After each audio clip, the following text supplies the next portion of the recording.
privilege to be back with you, Madam Rajavi, and all of you.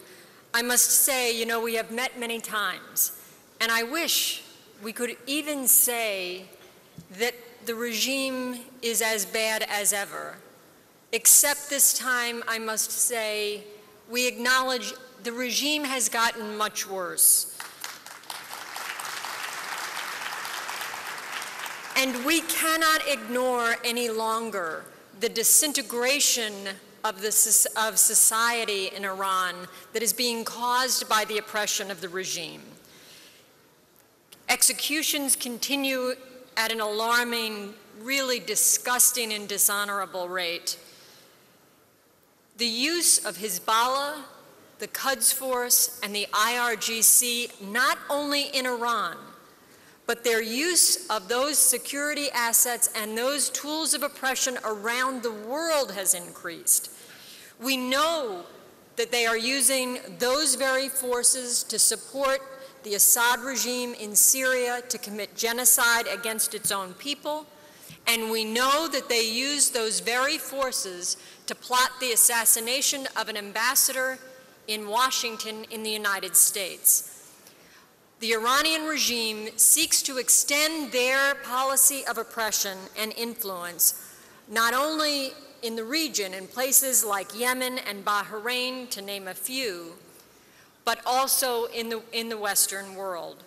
We can no longer simply watch. The time for regime change is today. It's now.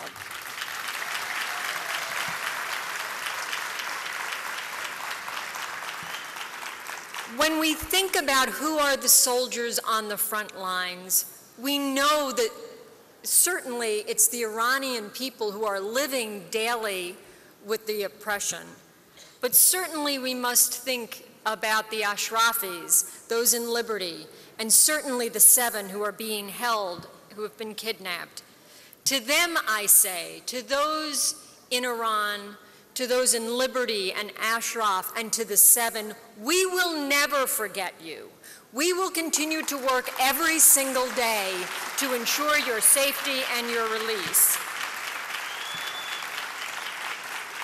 Every time we meet here, I am touched and really taken aback by the memorial of those killed fighting for freedom. And I am saddened because every time we meet here, there are new pictures and there are new names on those memorials. That cannot continue. But I must say, as I was preparing to come here, I was thinking about what courage means and how we define courage. The dictionary defines it as the quality of mind that enables one to face danger with confidence and resolution and bravery. And to those in liberty and Ashraf and the 7 who have been kidnapped, and to their families, your courage is our inspiration. Madam Rajavi, you have devoted your life, and you are an example of that courage, and we thank you for your inspiration.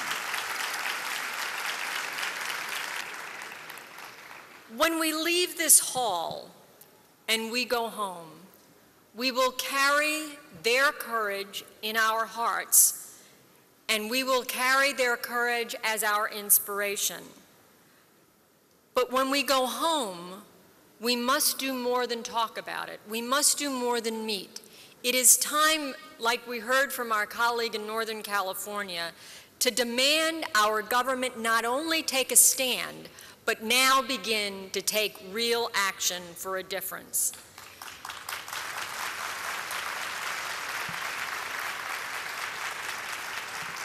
I am especially proud of my American colleagues who stood up here. To the many delegations from California and Texas and Georgia, Massachusetts, New York, I saw your flags. We must demand that the United States government keep its commitments and keep its promises. It is time for the U.S. government to take seriously its obligation to those in liberty and Ashraf. It is time for the American government to not only protect those who are there, but to grant them political refugee status and bring them here.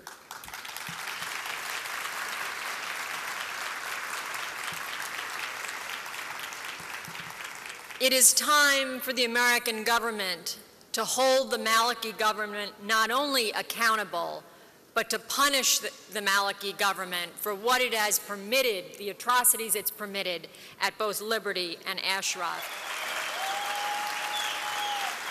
Finally, an issue near and dear to my heart, as you know. Let me speak directly to the many women here, the women at Liberty and Ashraf, and the 6 of the 7 who have been kidnapped. Women, in addition to Mrs. Rajavi, who is a role model, women play a very special role and bear a very special responsibility in the demand for freedom. The women of this struggle, in a very special way, hold the keys to the future free Iran, equal with their male counterparts.